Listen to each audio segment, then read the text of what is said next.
اے پیغمبر کافروں سے کہہ دو کہ تم دنیا میں بھی عنقریب مغلوب ہو جاؤ گے اور آخرت میں جہنم کی طرف اکٹھا کیے جاؤ گے، اور وہ بری جگہ ہے۔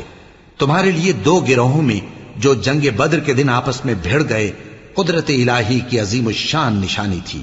ایک گروہ مسلمانوں کا تھا، وہ اللہ کی راہ میں لڑ رہا تھا، اور دوسرا گروہ کافروں کا تھا، وہ ان کو اپنی آنکھوں سے اپنے سے دگنا مشاہدہ کر رہا تھا۔ اور اللہ اپنی نصرت سے جس کو چاہتا ہے مدد دیتا ہے۔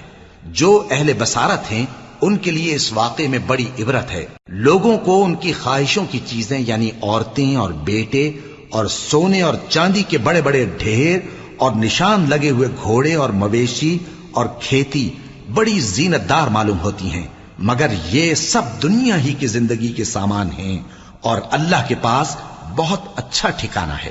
اے پیغمبر ان سے کہو کہ بھلا